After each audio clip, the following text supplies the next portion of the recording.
संगीता टाक. तुमचा प्रश्न आहे, आत्मज्ञान, केवलज्ञान आणि ब्रह्मज्ञान तिघांमध्ये फरक काय आहे? खरं ब्रह्मज्ञान आणि आत्मज्ञान एकाच गोष्टीला पोहोचतात. हे जे बाहेर म्हणतात अहम ब्रह्मास्मी, मी ब्रह्मज्ञानी आहे, ती वेगळी गोष्ट आहे. परत ते तर मूळ आत्म्याचं ज्ञान नाही, पण मध्येच आलेत, आत्म्याच्या जवळ पोहोचलेत, पण देह विनाशी आहे, आपण अविनाशी आहोत अशा समजण्यामध्ये आलेत. पण त्याच्याही पुढे खरं आत्मज्ञान आहे. आणि एकदा का आत्मज्ञान मिळालं ते केवल ज्ञानाचं बीज आहे. ही बीजे टाकली, आत्मज्ञान म्हणजे बीज आहे, त्याचं फळ केवल ज्ञानच येतं मग. आणि ब्रह्मज्ञान वाल्याचं पण कधी आत्मज्ञान मिळेल, कधी होईल, आणि कधी केवल ज्ञान होईल. आणि खरं ब्रह्मज्ञान असेल जे कृष्ण भगवंतांनी सांगितलंय अहम ब्रह्मास्मी, जे अर्जुनाला दिलं ते केवल ज्ञानाचं बीज होतं. शब्द ब्रह्म आहे, पण आजकाल तर सर्व शब्द डुप्लिकेट होतात ना. तर ते नाही झालं पाहिजे. एक्झॅक्ट यथार्थ आत्मा, आत्मज्ञान त्याला म्हटलं जाईल की करता पण स्वतःचं संपून गेलं पाहिजे. कर्ता भाव जर संपून गेला तरच खरं आत्मज्ञान आहे. नाहीतर मला हे करायचंय, मला ते करायचंय आणि अहम ब्रह्मास्मी म्हणतात, तर मग पूर्ण नाहीये, ऑन द वे आहे ते. आणखी पुढे जावं लागेल त्यांना. असं आपल्याला शक्ती कुठून मिळते? भोजन, आत्म्याचं की ज्ञान? काय विचारायचंय? आत्म्याकडून शक्ती मिळते की म्हणजे कुठून शक्ती शरीराला मिळते? जे तुम्ही जेवता त्यामधूनच मिळेल शक्ती ठीक आहे, शरीराला. जेवणातनं, हवेतनं अशी मिळते. बरोबर आहे. पण असं आहे की इथे तर इंडियामध्ये इतकी गरिबी आहे की मला हे जाणून घ्यायचंय, जसं बऱ्याच जणांना खायलाच नसतं मिळत आणि शरीर पण कमजोर होत असतं. मग त्यांनी काय समजावं स्वतःला? हा कर्मांचा हिशोब आहे, शरीर पण. आणि पास्ट लाईफ मध्ये जितकी पुण्यकर्म बांधली किंवा पापकर्म बांधले, जर पुण्यकर्म बांधली तर शरीरात शक्ती, निरोगीपणा सर्व चांगलं असेल. आणि पापकर्म बांधली असतील तर विकनेस येईल, लक्ष्मीचे पण अंतराय होतील, शरीर पण वीक होईल, कमजोर होईल. तो पुण्य पापाचा हिशोब आहे. म्हणजे मूळ आत्म्याचा नाही, आत्म्याची शक्ती शरीरामध्ये येते असं नाही. असं आत्म्याच्या अज्ञानतेने अहंकार उभा आहे, आणि अहंकार दुसऱ्याला दुःख देतो, तो पापकर्म बांधतो. अहंकार दुसऱ्याला सुख देत असतो, तो पुण्यकर्म बांधतो. आणि पुण्याचं फळ सगळं चांगलं चांगलंच मिळतं, आणि पापाचं फळ सर्व उलट उलट मिळेल. समजलं का आता? मला आणखीन एक प्रश्न आहे की जसं सर्व काही समर्पण जसं करवतात, तर माझा भाव असा येत असतो की सर्व काही समर्पण, मग आत्मा पण समर्पण, कारण आत्मा परमात्म्याकडूनच आलाय. तर माझा भाव असाच होतो की नेहमी मी पण एक आत्मा आहे. जसं समुद्रातून एक ग्लास पाणी काढावं तर मग एक ग्लास वेगळा झाला, मी असं स्वतःला समजते की एक ग्लास पाणी वेगळं झालंय. तेव्हापासून मी स्वतः वेगळी आहे. जसं या ग्लासातलं पाणी परत समुद्रात टाकलं तर परत लय होणार ना. तर काय मग? असं नाहीये. असं नाहीये. ही बुद्धीची सेटिंग करता की पाणी पाहिलंय, समुद्र पाहिलंय, पण इथे असं नाहीये. इथे बघा, समर्पण कुठल्या गोष्टीचं करायचं? आत्म्याशिवाय परक्या गोष्टींचं समर्पण करायचं. परक्या गोष्टीला तुम्ही माझी मानली आहे, हे बुद्धीने जे तुम्ही समजता ती पण परकीच गोष्ट आहे. जे मानता की मी समुद्रातून पाणी वेगळं होईल, मी परत समुद्रात मिळून जाईल, ते मानणारा पण ती परवस्तू आहे, आणि त्यालाच समर्पण करायचंय.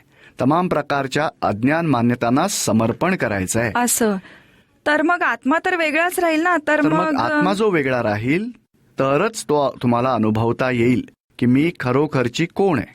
जोपर्यंत ह्या बुद्धीने सेट केल्यावर मग कुठे आपल्याला अनुभवास येतं. म्हणजे चूक नाहीये, जे मानता ते बरोबर आहे, कारण डेव्हलपमेंट स्टेजमध्ये कल्पनेने काही ना काहीतरी पुढे जातोच माणूस. मग माणूस, आणि त्याला काही आत्मा काय असेल, कसा प्राप्त करायचा आहे, त्याची आतुरता असते, इच्छा सुरू होत असते. आणि खरं आहे, पण तुम्ही म्हणाल हे वास्तवात पाणी आणि समुद्र वेगळा, तर तो असा वेगळा नाहीये. आता असा कसा वेगळा आहे मी सांगतो तुम्हाला. आता जो कुणाचा प्रश्न होता की परमात्म्याचं मिलन म्हणजे काय, परमात्म्याचा साक्षात्कार म्हणजे काय, तर त्यासाठी अशी गोष्ट आहे, समजा 1000 वॉल्टचा बल्ब आहे आणि एक मडकं ठेवलं त्याच्यावरती, तर उजेडाचा एक पण किरण बाहेर निघेल का? नाही. एक होल पाडलं तर थोडा उजेड बाहेर निघेल. त्याला अंश लाईट म्हटलं जातं. अंश लाईट. आतमध्ये तर सर्वांश आहे, तर आत्मा सर्वांश लाईटच आहे. तो अंश झालाच नव्हता कधी, पण आवरणाच्या कारणामुळे अंश लाईट बाहेर निघत असतो. त्याला जीवात्मा म्हटलं जातं. जेव्हा आत्मा जीवांश म्हणजे अंश लाईट आहे. अंश जे म्हणतात ना, अंश आणि सर्वांश, तर परमात्म्याला सर्वांश म्हणतात आणि जीवात्म्याला अंश म्हणतात. परमात्म्याचा अंश, पण परमात्म्याचे तुकडे नसतात होत. त्याच्या आवरणामुळे थोडा लाईट बाहेर निघालाय. एक इंद्रियात इतकं आवरण तुटलंय, 2 इंद्रियात थोडं जास्त तुटत असतं, पंचेंद्रियात जास्त, मनुष्यामध्ये आणखी जास्त तर तुटतं. म्हणजे आत्म्यानेच परमात्मा पण बनतो. पुढे काय होत असतं, जेव्हा आवरणं तुटतात आणि सगळी आवरणं तुटून मडकच ते मग फुटतं, बर. तर मग एक एक किरण आणि लाईट वेगवेगळे राहतील की सर्व एकच होणार आहे? ते एकच आहेत. मग हा सर्व अंश झाला, तर त्याला परमात्मा म्हणतात आणि अंश लाईटला जीवात्मा म्हणतात. हं. पण खरा आत्मा तो तुकडा झालाच नव्हता, तो परमात्माच आहे. आता परमात्मा शब्द कुणाला म्हटलं जातं?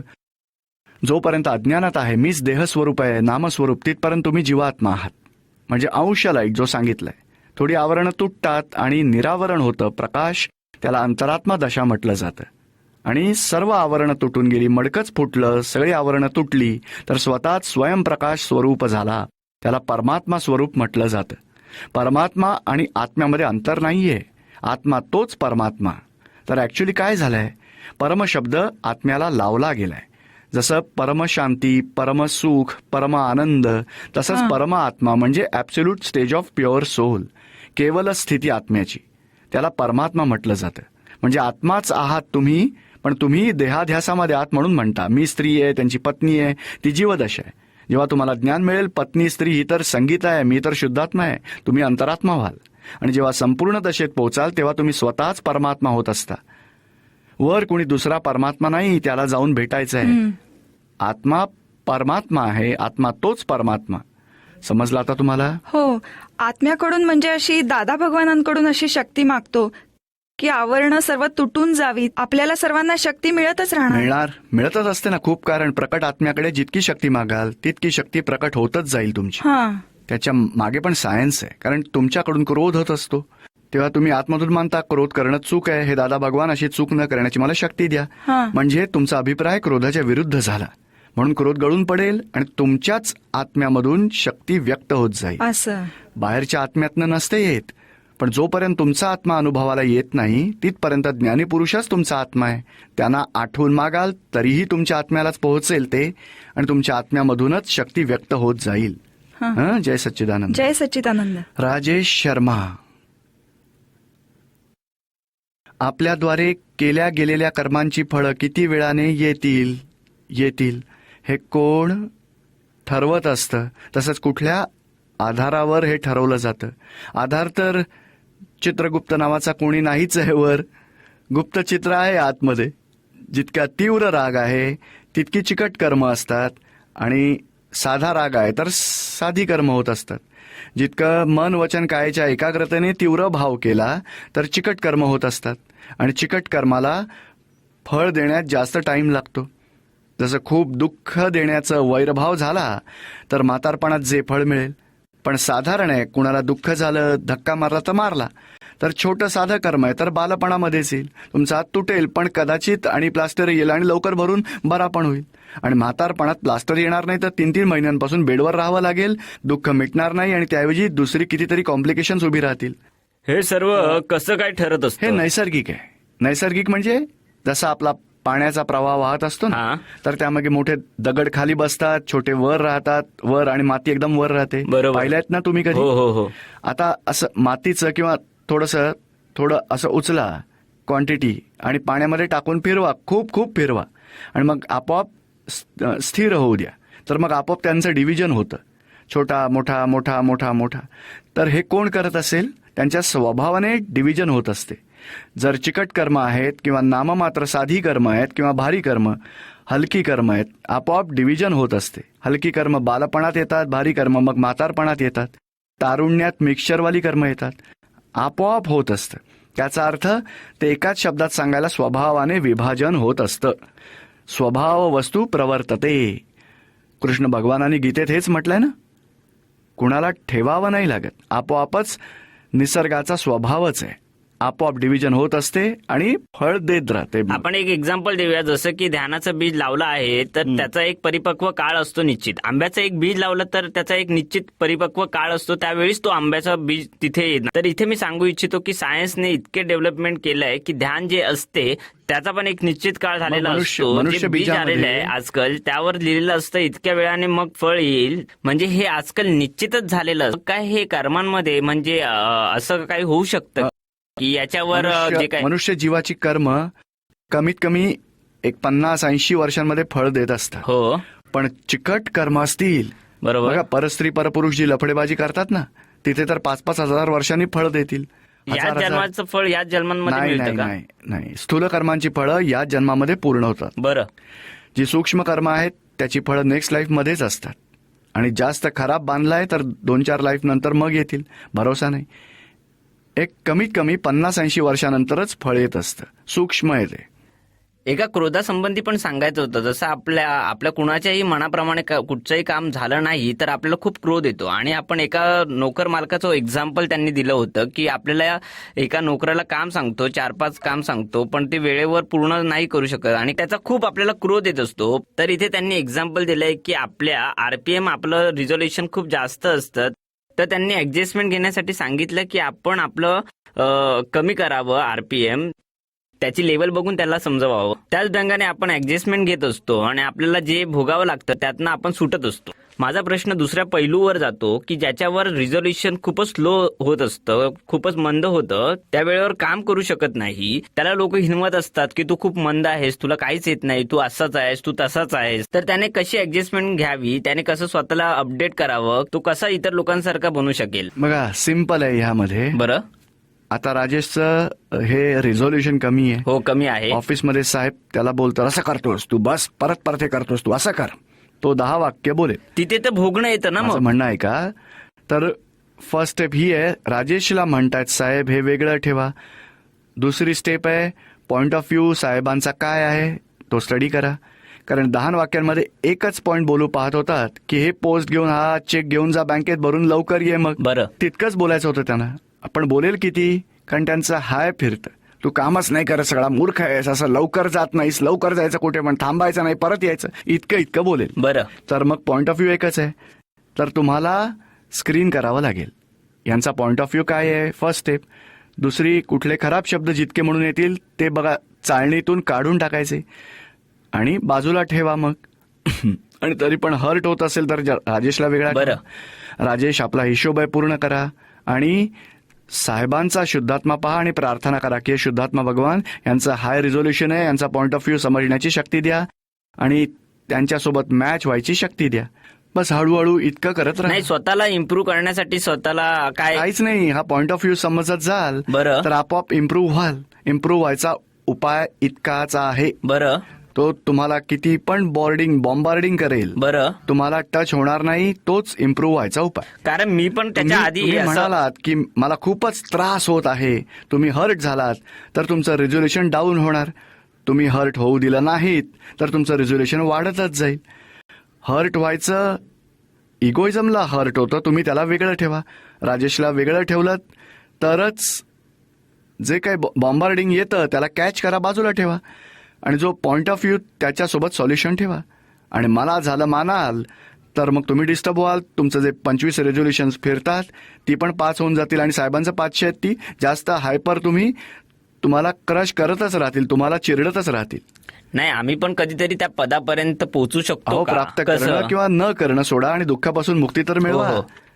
ती आता तुमची जी केस आहे ना, माझी पण तशीच केस होती बरं बरं, आणि मी या स्टेजला पोहोचू शकलो त्याचा तुम्ही अनुभव घेऊ शकता. हो ठीक आहे. जय सच्चिदानंद. पोहोचू शकतो माणूस. दादाजींनी मला हीच चावी सांगितली होती. रामजी हरिराम चौहान. पूर्वजन्मीच्या कर्मांचं फळ कसं कुणाला म्हणायचं, ह्या जन्माचं फळ कुणाला म्हणायचं. या जन्मात आपण जे काही करतोय ते पूर्वजन्मीच्या फळाच्या कारणाने करत नाही आहोत. खरी गोष्ट आहे. जन्मापासून मृत्यूपर्यंत 5 इंद्रियांपासून जितका म्हणून अनुभव येतो ती म्हणजे सगळी पूर्वजन्मीचीच फळ आहेत. पूर्वजन्मात जितकी म्हणून बीजे टाकली त्यांचीच फळं आहेत. आज जी बीजं टाकाल त्याची फळं नेक्स्ट लाईफमध्ये येतील. आणि आजची जितकी म्हणून बीजं आजपर्यंत जी आहेत तुमच्या कॉझल बॉडीमध्ये आहेत, जेव्हा ज्ञान मिळतं तेव्हा कॉझल बॉडी जाळली जाते. म्हणजे सगळ्या जीवनाची कर्म जाळून टाकून तुम्हाला आत्म्याचं ज्ञान सुरू होत असतं, आत्मजागृती सुरू होत असते. आता 5 आज्ञांमध्ये जितके राहाल तीच नेक्स्ट लाईफची कर्म बीजं असतील आणि ती मोक्षमार्गात पुढे हेल्प करणार आहेत तुम्हाला. समजलं का आता? समजलं. यशवंत पटेल. आपल्या जीवनाचं लक्ष काय आहे? एक दिवस जन्म घेतलाय, एक दिवस तर निश्चित जावंच लागेल. मग हा जीवाचा प्रवास का? आपण या जीवनापासून कशी सुटका मिळवावी हेच जीवनाचं लक्ष आहे की या जीवापासून कशी सुटका मिळवायची तशीच भावना ठेवली पाहिजे. आणि सुटका कधी मिळवू शकाल? आत्मज्ञान मिळाल्यावरतीच. तर जीवनाचं लक्ष आहे आत्म्याची ओळख करून घेणं आणि तेच लक्ष आज तुमचं पूर्ण होऊ शकेल. आज संध्याकाळी ज्ञान घ्या. समजलं का आता? पण मी आधी जन्म दुसऱ्या भाषेत बोलू? हा बोला, काय बोलायचंय ते? मी पूर्वी आत्मा होतो आणि मग मोक्ष मिळवून मरण. नाही, मोक्ष मिळवल्यावर परत यावं नाही लागणार. हा, मोक्षास गेल्यावर मग परत जन्म मरणामध्ये यावं लागत नाही. हे जन्म मरणाचं जे चक्र आहे ते का असं? त्याचं काय आहे की ऍक्च्युली एक हिरा असतो की नाही, दगडातनं दगड काढतात हिऱ्यांच्या खाणीतनं, त्याला पैलू पाडतात की नाही. तर हा आत्मा आहे आवरणवाला आहे. त्याचं एक एक आवरण तुटून अनुभव घेत असतो. अनंत आवरण तुटतील तर निरावरण होईल. म्हणजे आत्म्याचा अनुभव, आत्मा सुखाचा अनुभव घेत असतो. जगात कुठे सुख आहे, किती सुख आहे, कुठल्या कुठल्या प्रकारचं सुख आहे, प्रत्येक प्रकारच्या सुखाचा अनुभव घेत घेत घेत घेत घेत आत्मा पुढे जात असतो. आणि सर्व प्रकारचा अनुभव मिळाला त्याला पूर्णात्मा म्हटलं जातं. लग्न का करतो? अनुभव घेतो. लग्नामध्ये सुख आहे की नाही?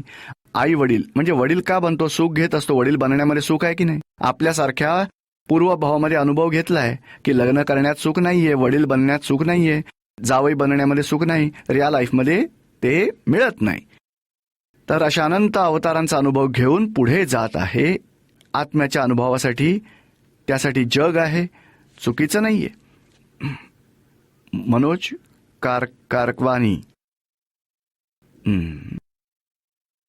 जेव्हा आपण एखाद्या ट्रेनने प्रवास करतो तेव्हा आपल्याला ठाऊक असतं की आपला लास्ट स्टॉप काय आहे. तर याच प्रकारे या जीवनरूपी गाडीचा अंतिम मुक्काम स्टॉपेज काय आहे? कृपया सरळ विधीने सांगावं. हे जीवन तेच सांगितलंय की हे बोलणं यांच्याशीही झालं आता की आत्मा जो ज्ञानस्वरूप आहे, दर्शन स्वरूप आहे आणि ज्ञानदर्शनाने तो सुखाचा अनुभव घेत असतो. तो एक एक सुख बाळ असतं ना, ते आधी ते अंगठा चोखतं, मग काही खेळण्यांची खेळतं, तो अनुभव पूर्ण झाला तर मग दुसरं पकडतो, मग तो अनुभव पूर्ण झाला तिसरं पकडतो, मग क्रिकेट खेळतो, चेस खेळतो, मग स्टडी करतो. तर एक एक अनुभव बदलत असतो. तर हे एका जीवनाचं दिसतं. अशा अनंत अवतारात इंजिनियर होणं, डॉक्टर होणं, शिपाई होणं, पोलीस होणं, देवगतीत जाणं, नरकगतीमध्ये सगळ्या प्रकारचे अनुभव आत्मा घेत जात असतो. आणि अनुभव जितका मिळाला तो त्याच्याजवळ स्टॉकमध्ये असतो की नाही, हा अनुभव मला नाही पाहिजे, मला पुढचा हवा. लास्टमध्ये ह्या स्टेशनवर येतो, मला आता सर्व जगातले अनुभव मिळाले आहेत, मला आत्म्याचा अनुभव हवाय. आणि आत्म्याचा जेव्हा अनुभव घेतो मग 2-3 अवतारात मोक्षाला निघून जातो. तर ह्या जगामध्ये हा मुक्कामाचा ट्रॅक आहे. असा लास्ट मुक्काम आहे सिद्धगती. मुक्त आत्मा पुन्हा जन्म मरणाच्या चक्रात येणारच नाही कधी. जय सच्चिदानंद. वामन राम नारायण ठाकूर. दीक्षा एवं ज्ञानविधीत काय अंतर आहे? दीक्षा जैनांमध्ये घेतात ती दीक्षा, गुरु महाराजांजवळ दिली जाते ती दीक्षा. बघा, वेगवेगळ्या प्रकारची दीक्षा असते. कुणी नामस्मरण करतं, कुणी दुसरं शांतीसाठी उपाय आहेत. आणि ही आत्म्याची दीक्षा आहे. अज्ञानातनं मुक्ती आणि ज्ञानाच्या स्थितीत कायम निरंतर राहायचंय. त्याला दीक्षा म्हटलं तर हरकत नाही. पण ही लास्ट प्रकारची दीक्षा आहे. यानंतर मग ही वितरागी दीक्षा आहे.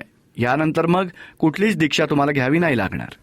माझा दुसरा प्रश्न आहे की काय मनुष्याला पूर्वजन्माचा अनुभव होत असतो, मागील जन्मातला होत असला तरी फायदा नाहीये. तुमची वाईफ दुसऱ्यासोबत फिरताना दिसली तुम्हाला तर तुम्हाला बरं वाटेल का? नाही दिसतंय तेच बरं आहे.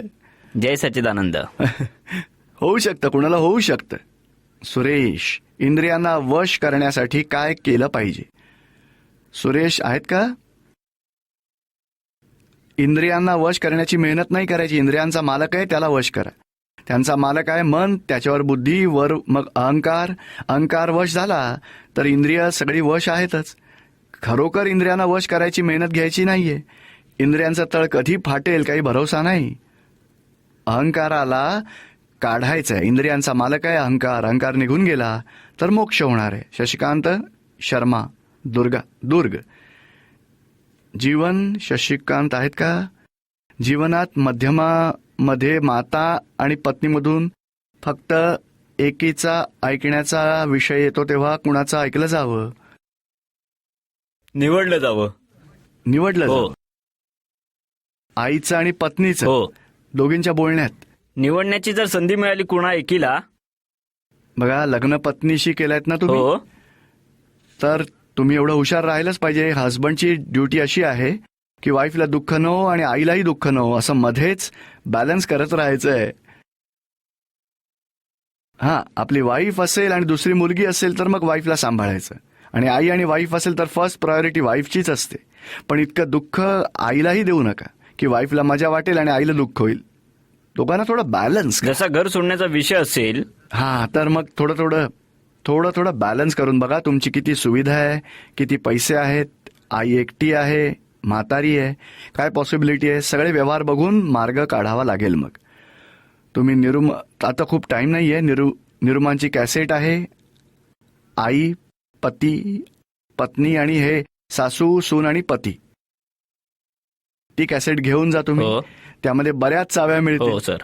आणि बॅलन्स करावंच लागेल. आईला म्हणायचं, बघ जे आहे हीच पत्नी आहे, दुसरी कशी कुठून आणू मी? आणि मग पत्नीलाही म्हणायचं, तुझं म्हणणं खरं आहे, आई तर आता अशी आहे, चालू दे, जसं आहे तसंच घरामध्ये चालू दे. हळूहळू खेचत राहा गाडी. जगदीश पढारिया, मेल्यावर मनुष्य आपल्यासोबत काय काय घेऊन जातो? मेल्यावर जे 5 इंद्रियांचं दिसतं ते सगळे इथेच राहतं काय एक? या 5 इंद्रियांच्या भोगण्याच्या वेळेला किंवा पैसे कमवायच्या वेळेला आतमध्ये राग, द्वेष, मोह झाले तेवढेच बरोबर घेऊन जातात. किंवा मग दुसऱ्या शब्दात पाप आणि पुण्य सोबत घेऊन जातात. बाकी स्थूल वस्तू इथेच सुटत असतात. स्थूल शरीरही सुटून जातं. कार्मण शरीर, electrical body and pure soul. ते कार्मण शरीरात पाप आणि पुण्याचे परमाणू घेऊन जातात. तो क्रोध, मान, माया, लोभ, राग, द्वेष ते सगळे परमाणू घेऊन जातो. आणि चांगलं कर्म काय आहे? दुसऱ्याला दुःख होत आहे, त्या सर्वांना वाईट कर्म म्हणा. मग किती पण खरी गोष्ट असू द्या, पण आग्रहाने म्हटलं दुसऱ्याला दुःख झालंय, ते वाईट झालं. सत्य, हित, प्रिय, मित ते म्हणतात ना व्यवहारामध्ये. दुसऱ्याला दुःख होईल ते सगळं असत्य आहे. दुसऱ्याला सुख होत असतं ते सगळं सत्य आहे, परमसत्य आहे. दुसऱ्याला दुःख नाही दिलं ते परमसत्य आहे. असा व्यवहार ठेवा.